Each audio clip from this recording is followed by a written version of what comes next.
Salam, salam sejahtera untuk kita semua. Perkenalkan, nama saya adalah Yusta Sarina. Saya akan mengulas kitab suci yaitu pada bacaan Amos bab 5 ayat 4 sampai 6. Carilah aku, maka kamu akan hidup. Carilah Tuhan, maka kamu akan hidup. Keadaan sosial pada zaman Amos memperlihatkan kehidupan masyarakat yang agamawi. Mereka setia di dalam menjalankan ritual keagamaannya. Namun sesungguhnya apa yang mereka lakukan bukanlah penyembahan kepada Allah, namun sekedar kebiasaan mereka dan menyimpang dari kebenaran firman Tuhan. Sehingga dengan tegas Nabi Amos memperingatkan mereka agar sungguh-sungguh kembali mencari Tuhan. Beberapa hal yang dapat kita pelajari dari firman ini adalah: yang pertama, carilah Tuhan, jangan mencari Betel. Betel adalah tempat perlindungan sekaligus tempat ritual keagamaan bagi bangsa Israel. Mereka rajin ke Betel melaksanakan ritual keagamaan. Namun, Tuhan tidak menghendaki karena mereka melakukan hanya sebagai tradisi dan kebiasaan, bukan dengan hati yang sungguh-sungguh datang untuk bersekutu dan berjumpa dengan Tuhan. Artinya mencari Tuhan bukan ke tempat tertentu, sebab Tuhan ada di dalam hati kita. Yang kedua, berkat bagi orang yang mencari Tuhan. Bukan hanya beroleh hidup, tetapi berkat berlimpah Tuhan sediakan bagi orang yang sungguh-sungguh mencari Tuhan. Yang ketiga, mencari Tuhan untuk hidup yang akan datang. Mencari Tuhan bukan hanya untuk hidup hari ini saja, tetapi juga untuk kehidupan yang akan datang, yaitu kehidupan setelah kematian. Tidak pernah dibayangkan sebelumnya bahwa kemunculan wabah COVID-19 akan amat mempengaruhi kehidupan dan kegiatan keagamaan. Tidak pernah dibayangkan sebelumnya bahwa kemunculan wabah COVID-19 akan amat mempengaruhi kehidupan dan kegiatan keagamaan. Gereja sendiri mengalami hal yang sama di masa-masa sulit tersebut, terutama di tahun 2020. Perayaan-perayaan sakramen bahkan ditangguhkan demi menghindarkan terjadinya kerumunan yang dapat berakibat pada penyebaran yang lebih masif dari wabah tersebut.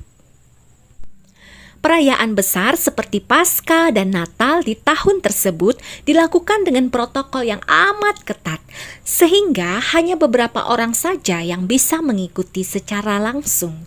Gereja-gereja menjadi tidak penuh seperti sebelumnya.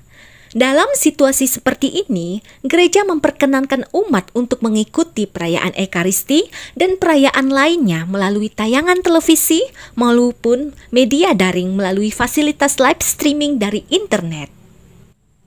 Bagi sebagian orang, kehadiran COVID-19 menjadi alasan yang tepat untuk meninggalkan aktivitas rohani, yang berakibat mereka semakin jauh dari Tuhan.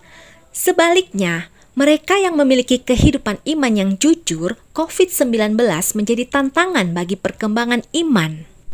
Karena itu, berbagai kreativitas diciptakan agar kehidupan iman tetap terjaga. Misalnya dengan mengikuti streaming perayaan Ekaristi, menciptakan jejaringan sosial untuk berdoa atau berbagi firman Tuhan, dan berdoa bersama anggota keluarga. Pandemi yang sudah mulai mereda memberikan harapan akan hidup baru. Harapan ini bukan hanya sekedar menjalani kehidupan dengan protokol new normal, melainkan harapan yang berhubungan dengan peningkatan kualitas hidup yang dimaksud berkaitan erat dengan meningkatnya pendapatan yang berpengaruh pada terjaminnya kebutuhan untuk hidup yang lebih baik. Selama masa pandemi, keadaan ekonomi memang runtuh. Banyak usaha bahkan bangkrut atau tidak dapat memenuhi biaya operasionalnya sendiri.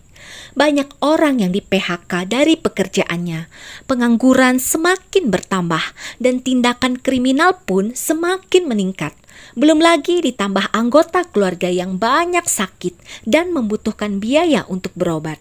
Karena itu, semua orang mengharapkan suasana hidup yang lebih memberikan kepastian dalam kehidupan ekonomi, sehingga kualitas kehidupan menjadi lebih baik. Allah selalu memberikan harapan akan hidup baru. Pada masa pemulihan pasca pandemi ini, kita diajak untuk menggantungkan hidup kita pada Tuhan. Allah setia berjuang bersama umat manusia. Dialah sumber pengharapan kita agar berkat penyelenggaraannya, situasi yang memilukan ini dapat dipulihkan. Firman ini disuarakan kepada kita agar hidup dan tindakan kita merupakan ibadah yang sejati kepada Tuhan. Tuhan Yesus berkata, "Carilah dahulu kerajaan Allah, maka semuanya akan ditambahkan kepadamu." Mencari Tuhan atau mencari kerajaannya berarti hidup sesuai kehendaknya. Fokus hanya mengandalkan Tuhan, mendengar firman, dan melakukannya. Maka kehidupan dan kebahagiaan yang sesungguhnya akan menjadi milik kita. Karena itu carilah Tuhan. Buka hati seperti tanah yang subur, tempat firman ditabur, hingga tumbuh berakar dan berbuah lebat untuk memuliakan Tuhan. Semoga firman ini dapat menguatkan iman kita, tetap setia dan terus berharap kepada Tuhan. Tuhan menyertai kita. Salam sukses untuk kita semua. Terima kasih.